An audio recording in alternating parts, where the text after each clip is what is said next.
Hello student, कैसे आप सब लोग? होप करता हूँ आप सब अच्छे ही होंगे। तो आप सबको पता ही है, हमने क्लास 11 अकाउंटेंसी का चैप्टर नंबर 1 स्टार्ट कर दिया है। बट मैंने आपसे कहा था आपको अकाउंटेंसी तब तक नहीं आएगी जब तक आपको उसके बेसिक टर्म्स नहीं आते होंगे। तो मैंने आपके लिए पार्ट 1 बनाया था बेसिक टर्म का। ये वाली वीडियो पार्ट 2 रहेगी।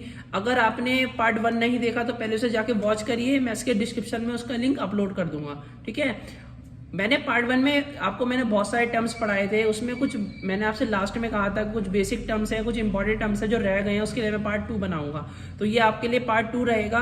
तो इसमें जो इंपॉर्टेंट टर्म्स रह गए थे मैं वो बहुत ईजी मेथड में लेकर आया हूँ। मैंने आपके खुद नोट्स प्रिपेयर करे हैं, आपके लिए खुद बनाए हैं। ऐसे मेथड से लेकर आया हूँ, बहुत अच्छे तरीके से आपको समझ में आ जाएंगे। नोट से बेफिक्र रहिएगा, मैं इसके डिस्क्रिप्शन में उसके नोट्स भी अपलोड कर दूंगा, उसकी फोटो खींच के। और उसके बाद भी अगर आपको कोई भी कंफ्यूजन क्रिएट होती है तो ये मेरी आपको ऊपर इंस्टाग्राम आईडी शो हो रही है, इस पर जाके फॉलो करिए। बेफिक्र होकर किसी भी टाइम, एनी टाइम, कभी भी मुझे मैसेज कर देगा, मैं आपको हमेशा रिप्लाई करूंगा, ठीक है। तो ज़्यादा टाइम वेस्ट ना करते हुए चलिए वीडियो को स्टार्ट करते हैं। आइए स्टूडेंट, देखते हैं फिर कौन से वो बेसिक टर्म्स हैं, इंपॉर्टेंट टर्म्स हैं। सबसे पहला आता है गुड्स। गुड्स क्या होता है स्टूडेंट? कोई भी ऐसी चीज़ जो आपने परचेज करी है रीसेल करने के लिए, वो गुड्स होते हैं। जैसे कि चेयर हो गया, टेबल हो गया, क्लोज हो गया। आप सपोज करो कि मेरी एक कपड़ों की दुकान है, मैंने मार्केट से 3-4 शर्टें परचेज करी, मैं अपनी उन्हें शॉप पर लेकर आया और मैंने उन्हें बेच दिया, तो वो मेरे लिए गुड्स हुए। कोई भी ऐसी चीज़ जो आप मार्केट से परचेज करते हो दोबारा बेचने के लिए, वो गुड्स होते हैं, ठीक है। उसके बाद आता है स्टूडेंट कॉस्ट। क्या होती है? हमने किसी से गुड्स एंड सर्विसेज के बदले में जो हम उसे देंगे वो कॉस्ट होती है। मान लो मैंने कि मार्केट से, मैंने आपको एग्जांपल दिया कि मैंने पांच अपने लिए टी शर्ट खरीद ली, तो मैं उसके बदले में जो उसे दूंगा मैं वो कॉस्ट दूंगा, मतलब उसके पैसे दूंगा, ठीक है। अब स्टूडेंट वाउचर क्या होता है? वाउचर एक डॉक्यूमेंट होता है जो एविडेंस होता है परचेस एंड सेल का। एविडेंस मतलब प्रूफ होता है, एक तरीके से आप कह सकते हो बिल्स। और स्टूडेंट ने ये बात भी ध्यान रखिएगा, हम वाउचर के ही अकॉर्डिंग जो एंट्रीज होते हैं वो पास करते हैं। मीन्स जो हम अपने अकाउंट में एंट्री चढ़ाएंगे कि हमने कितना सामान लिया, कितना सेल करा, वो हम वाउचर के अकॉर्डिंग ही चढ़ाते हैं, ठीक है। उसके बाद आता है डिस्काउंट। बच्चों बहुत ईजी तो है ये, डिस्काउंट तो सभी को पता होता है। डिस्काउंट एक बेनिफिट होता है जो सेलर देता है बायर को। समझ में आया? और एक चीज ध्यान रखिएगा, डिस्काउंट हमेशा परसेंटेज में होता है। कि सपोज कि मैं एक शॉपिंग मॉल में गया, वहां पे लगा हुआ था कि मतलब जो क्लोथ्स हैं, मतलब कपड़ों पे 25% ऑफ। 25%, जब भी कोई डिस्काउंट परसेंट में होगा तो आप हमेशा ध्यान रखिएगा वो डिस्काउंट होता है। अब डिस्काउंट भी 2 टाइप्स के होता है, एक ट्रेड डिस्काउंट होता है, एक कैश डिस्काउंट होता है। ट्रेड डिस्काउंट तो यही हो गया स्टूडेंट के परसेंट वाला जो डिस्काउंट होता है, ये सेल को प्रमोट करने के लिए, मतलब सेल बढ़ाने के लिए दिया जाता है। दूसरा होता है कैश डिस्काउंट। अब स्टूडेंट क्या होता है, सपोज करो कि मेरा बिजनेस है। अब ऐसा तो नहीं ना हर जना जो भी आएगा मुझे कैश ही पैसे दे के जाएगा। कुछ जने ऐसे भी आएंगे जो उधार में सामान लेके जाएंगे, कहेंगे भैया सामान दे दो, हम तुम्हें पैसे बाद में देंगे। तो इसमें क्या होता है, कैश डिस्काउंट में क्या होता है, हम बोलते हैं कि भाई हमने तुम्हें, जैसे सपोज हमने तुम्हें 25% तो डिस्काउंट दे दिया। अब हमें तुम 25% देने के बाद तुम्हारा भैया बिल बन रहा है 40,000 रुपये।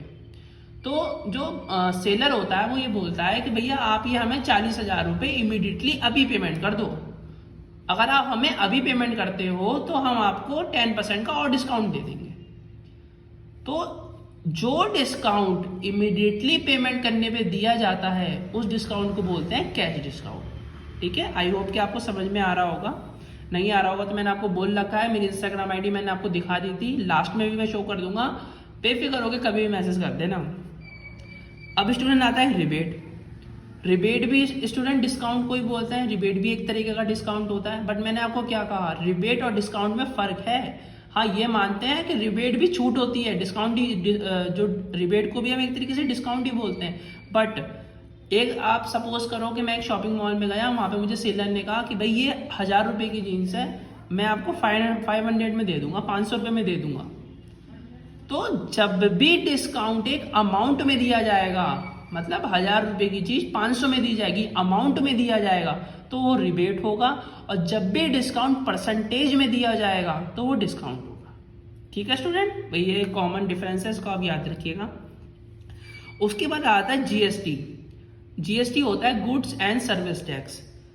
जब भी कोई गुड्स एंड सर्विस सेल होती है उस पे जो टैक्स लगाया जाता है वो जीएसटी होता है।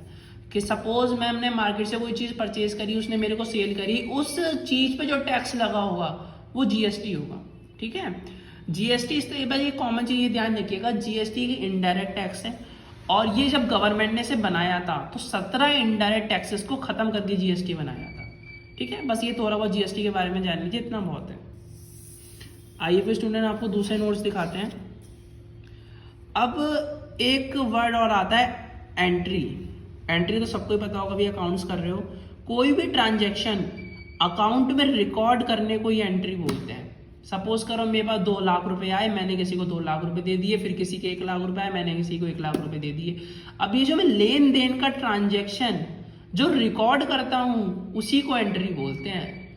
आई होप समझ में आ रहा होगा। अब स्टूडेंट बैड डेब्ट्स क्या होते हैं?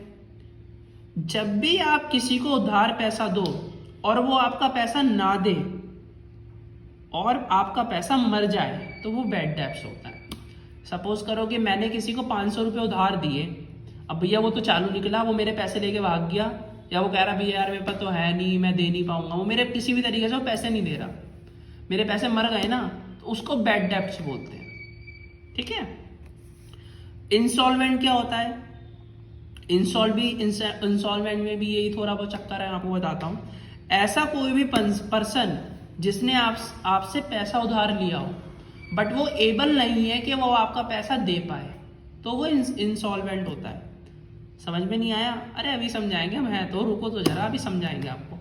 सपोज करो कि मैं हूँ, मैंने किसी को 500 रुपये उधार दिए, मैंने कहा भैया तू 500 रुपये ले ले, उसे 500 रुपये की जरूरत थी, मैंने उसे दे दिया, उसने कहा कि भैया मैं तुम्हें थोड़े दिन बाद दे दूंगा वापस। बट कुछ टाइम बाद उसकी ऐसी कंडीशन हो गई कि उसके सारे पैसे भी खत्म हो गए, उसका बैंक बैलेंस भी खत्म हो गया, प्रॉपर्टी भी बिक गई, सब कुछ खत्म हो गया। यहां तक उसने कह दिया कि भैया तुम मुझे जेल में तक डाल दो, बट मेरे पास पैसे नहीं है तुम्हें देने के लिए। तो जब कोई पर्सन ऐसी कंडीशन में आ जाता है कि वो तुम्हें पैसे दे ही नहीं सकता, तो उस पर्सन को इंसॉल्वेंट बोलते हैं। ठीक है स्टूडेंट, सॉल्वेंट क्या होता है? जो उधार आपका दे पा रहा है वो इंसॉल्वेंट है, जो नहीं दे पा रहा वो इंसॉल्वेंट है, बस। स्टोर्स क्या होता है? अब स्टोर्स सपोज ऐसे समझो आप कि मेरा एक फर्नीचर का शोरूम है, मैंने अपने शोरूम में से 4 चेयर अपने ऑफिस के वर्क के लिए निकाल ली। मेरा एक फर्नीचर का शोरूम था, मैंने अपने नौकर से कहा कि भैया 4 चेयर लेकर आओ और मेरे कैबिन में डाल दो। ठीक है, तो मैंने अपने बिजनेस में से जो अपने ऑफिस के यूज के लिए जो सामान निकाल लिया उसको स्टोर्स बोलते हैं। अगर यही सामान स्टूडेंट मैं अपने घर ले जाता अपने पर्सनल यूज के लिए तो वो ड्राइंग हो जाता। ठीक है स्टूडेंट, अब आता है रिवेन्यू। क्या होता है? रिवेन्यू मीन्स होता है पैसा आना किसी भी सोर्स से। अगर आपको किसी भी सोर्स से पैसा आ रहा है तो वो रिवेन्यू होता है। अब इसमें एक छोटा टॉपिक आता है revenue from operation. Revenue from operation क्या होता है? रिवेन्यू फ्रॉम ऑपरेशन हम सेल्स को बोलते हैं। मीन्स कोई भी जो हमारे बिजनेस से पैसा आया वो रिवेन्यू फ्रॉम ऑपरेशन होता है। बिजनेस से पैसा आया, समझे आप स्टूडेंट? मतलब कहने का मतलब ये है कि सपोज करो कि मैं ट्यूशन टीचर हूँ, मैं बच्चों को ट्यूशन पढ़ाता हूँ, तो मुझे उसके बदले में वो फीस देंगे। ट्यूशन मेरा एक तरीके का बिजनेस हुआ क्योंकि मेरा वर्क ही वही है, वो मुझे उसके बदले में फीस दे रहे हैं, तो वो रिवेन्यू फ्रॉम ऑपरेशन हुआ। जैसे किसी के फादर का एक क्लोथ्स का बिजनेस है, वो कपड़े बेचते हैं, उन्हें कपड़े बेच के पैसे मिल रहे हैं, तो वो रिवेन्यू फ्रॉम ऑपरेशन हुआ। बट अगर मेरी कभी लॉटरी लग जाए, मेरे को लॉटरी लग जाए और मेरे को कहीं से भी 1 लाख रुपए मिल जाए लॉटरी के, तो वो रिवेन्यू होगा। समझे फर्क? अगर आपके बिजनेस से आपको पैसा मिल रहा है तो वो रिवेन्यू फ्रॉम ऑपरेशन, और अगर आपको कहीं अदर और कई चीजों से पैसा मिल रहा है तो वो रिवेन्यू। ठीक है, अब स्टूडेंट एक इसमें ये आता है, वर्ड आता है एंटिटी। जिस भी नेम से आपका बिजनेस जाना जाता हो वो एंटिटी होता है।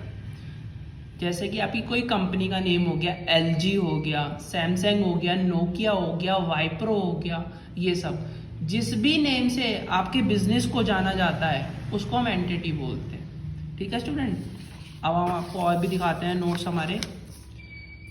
अब एक वर्ड आता है स्टूडेंट, टर्नओवर।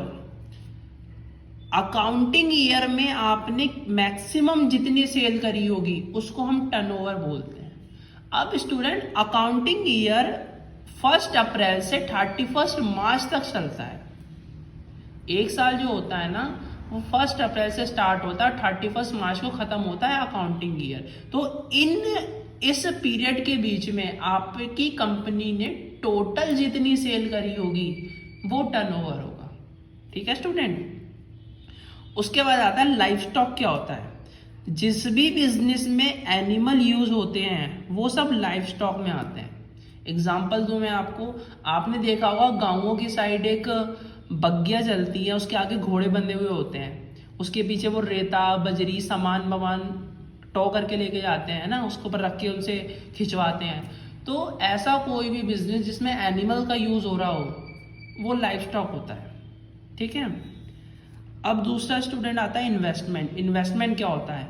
इन्वेस्टमेंट मीन्स होता है कि आपने किसी कंपनी के शेयर्स परचेज कर लिए।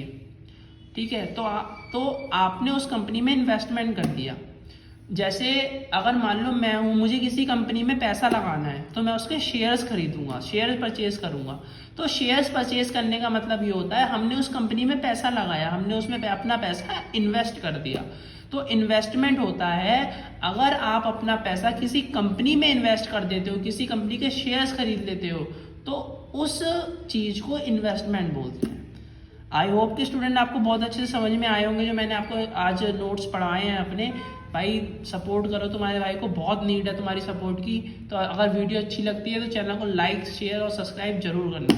मिलते हैं फिर नेक्स्ट वीडियो में किसी नए कंटेंट के साथ।